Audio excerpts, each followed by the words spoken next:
आकाशवाणी इम्फाल नयनी देवी ने पाव पाजरी अहानबद मरु ओइबा पाव मुख्यमंत्री नोंथोंबम बिरेन सिंगनासी सिनामकोम अमदि संजलो खुंड पाइखलिबा इथैलो खोंग फगतनब थबकसिंग हकथेंगना यंगसिनख्रे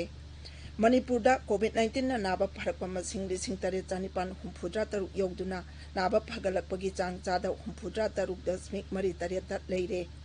भारत कोविड-19 ना नाबदगी फरकपगी चांग सिंथानिंगाई ओइने हेंगलक्तुना ngasi लाख यांखै हेले अमसुंग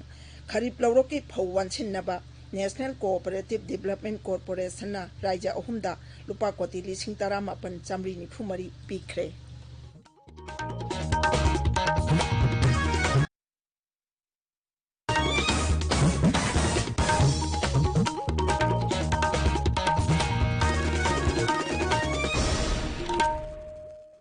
महात्मा गांधी की चाम यांखै सुबह मपोक मोनगा मरी लेनना संदोकपा अखोइगे अखनबा सीरीज पाव असी बापूजी ने फोंदोकलबा वाफम खरना हौदोकचरी इंटर एशियन रिलेशंस कॉन्फ्रेंस ता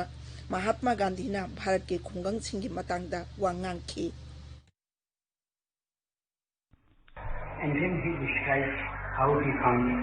I omit all that. I want to connect that story with what I want to say to you. That if you really want to see India at its best, you have to find it in the middle of it. हौजिक मपुंग ओइबा पाव मुख्यमंत्री नोंथोंबम villain सिंगनासी सिनामकोम अमदि संजलो खुलदा minor irrigation department की मखादा पाइखलिबा इथैलोखोंग फगतनब थबकसिंग हकथेंगना यंगसिनख्रे मुख्यमंत्री ना ground water scheme सिंगी drilling की थबक यंगसिनकी भारत सरकार की प्रधानमंत्री कृषि सिंचाई योजना हर खेत को पानी PMKSY HKKP थौसल की मखादा मणिपुर की मफम कयादा इथैलोखोंग फगतनबा ग्राउंड वाटर पंप 250 हुटकदबनी अमदि चेक दाम 435 सागदबनी हाइरिबा थबकसिंग असि केंद्र की जल शक्ति मंत्रालय की सेंथंग मखादा पाइखतगदबनी निंगसिंगबा याय हौखिबा अगस्त 19 दा सिटी कन्वेंशन दा पांगथोकपा थौरम अमदा थबकसिंग असिगी जात्रा हुनखिबनी मणिपुर दा कोविड-19 ना नाबा फरकपा मसिंग लिसिंग तरे चानिपान हुंफुद्रा तरुक यौदुना नाबा फगलकबगी चांग चादा हुंफुद्रा तरुक दशमिक मरी तरेत लेरे ngarang mi chama marfudra manga naba phaduna discharge tawki hojik apunba positive oiba masing lising tara chani marfudra mapan chure masigi manungda active case na lising ani chawhum yankhai mapani ngarang mi chani ni phuni pan nauna positive oirakhi madigi manungda mijam chama marfu amasung central armed police force ki humphuni pan yauri sikhiba masingna humphumari chukre Manipur सरकार की कोविड-19 कमन control room दा तोंगान बै helpline कया पुंग कुनमरी चुपना हांगदुना थमली कमन control room असिगी telephone number 1800-345-3818 नी psychological support number ना 8787-457-035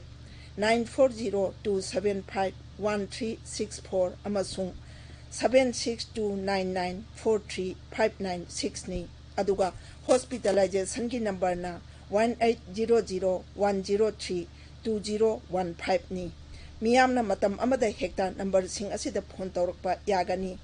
control room असिगी जेरोल अमना हाई कनागुंबो पॉजिटिव ओइबा मियोय अमगा नकनरुराबदी खुदक्ता सेल्फ आइसोलेशन तौबियु अमसुंग कोविड कंट्रोल रूम नत्रगा CMO सिंगदा टेस्ट तौनबा कांटेक्ट तौगदबनी चेरोल अदुना हाई सरकार की डॉक्टर सिंगना नोंमाइजिंग नतना नुमित खुदिंगी ऑनलाइन टेली कंसल्टेशन सर्विस नुमित खुदिंगी अयुक पुंग 10 दगी नुंथिल पुंग 3 फावा हांगली मियामना e Sanjeevani OPD app download तौरगा खुदोंचाबा असि लौबा यागनी हाइरी प्राइमरी हेल्थ सेंटर नोने की OPD सर्विस ngasi नुमित 5 लेपलगनी हाइरी अदुबो अखन्नबा इमरजेंसी केस सिंगदी लायंबगी थबक चथगनी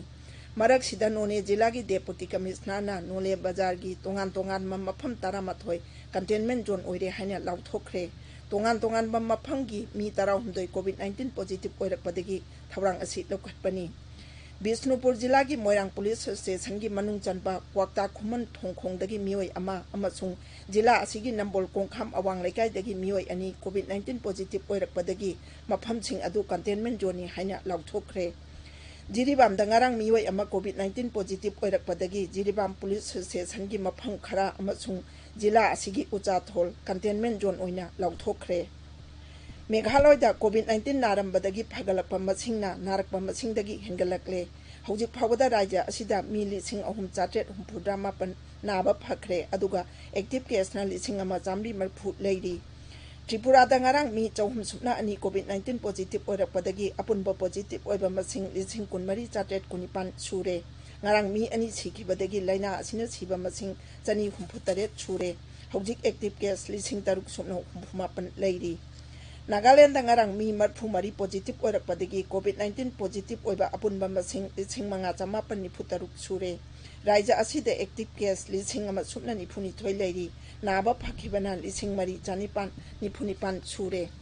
मिजोरामदा नौना मी 30 पॉजिटिव ओरकपदगी अपुनबा पॉजिटिव ओइबा मसिंग 1,495 सुरे नाबा फखिबना 1,313 सुरे हौजिक एक्टिव केस 495 लेरी अरुणाचल प्रदेश सिक्योरिटी की मियोय 15 यावना ngarang मी 139 नौना पॉजिटिव ओरखी मसी थारगा राज्य अदुगी अपुनबा कोविड-19 पॉजिटिव ओइबा मसिंग 9,958 सुरे थांजा नुमिता मी 138 डिस्चार्ज तौखिबदगी हौजिक फावदा नाबा फखिबा मसिंग 3,638 यौरे मी 13 ना लेखिद्रे हौजिक एक्टिव केस 2,259 लेरी असमदा लॉकडाउन कोमथोकलबा मतुंगदा एमजी नरेगा की मखादा मेनदे कोटी 2,50,000 थबक सुखरे AIR न्यूज दा पंचायत अमसुंग रूरल डेवलपमेंट की प्रिंसिपल सेक्रेटरी जेबी एकाना हाई रिबा मतम असिदा अनोबा जॉब कार्ड 1,50,000 पीखी महाकना हाई असमदा स्कीम असिगी मखादा इमुंग 13,50,000 दा थबक पीरे कोविड लाइचेटना मरम ओइदुना मपानदगी हलकबा मी 3,000 की डेटाबेस सेमले ताबिरिबा पावसी आकाशवाणी इम्फाल दगिनी भारत कोविड-19 ना नाबदगी फरकपगी चांग सिंथानिंगाई ओइने हेंगलक्तुना ngasi 50,000 हेले ट्विटर दा थागतपा वारोल अमदा हक्सेल मंत्रालयना हाई चाही असिगी जुनदा नाबा फरकपगी मसिंग 1,00,000 लेरंबदगी मसी यामना वांगने हेंगलकपनी जुलाई 13 दा नाबा फबा मसिंग 10,00,000 यौखी मंत्रालय असिना हाई भारत हदक नुमित खुदिंगी नोंगमदा मी 1,040 की मथक्ता नाबा फगलकली नाबा फबा मसिंगना एक्टिव केस मसिंगदगी सरुक 5 हेना हेले हक्सेल मंत्रालय हाई मेडिकल की इंफ्रास्ट्रक्चर फगत अनबा लायेंबगी प्रोटोकॉल फजना ngakpa डॉक्टर पैरामेडिक अमसुंग फ्रंट लाइन वर्कर सिंगना कथोपगा लोइना होनबदगी सिंथानिंगाई ओइरबा थाक असि यौरपक अंबनी मिनिमम सपोर्ट प्राइस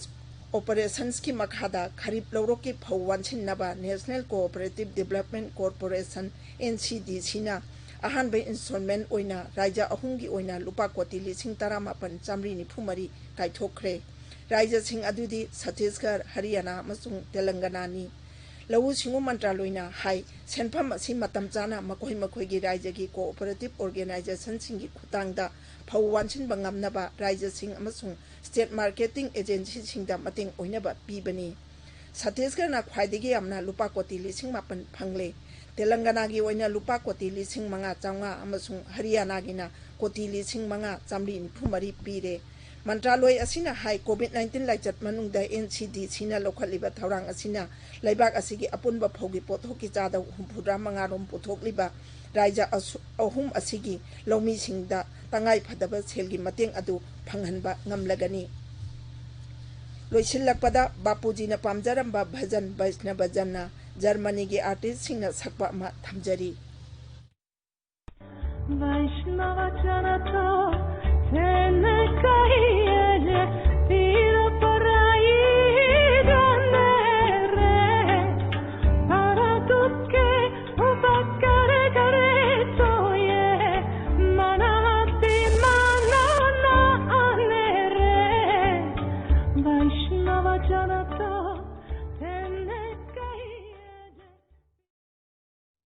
अरोइबदा मरुइबा पाव अमोहन्ना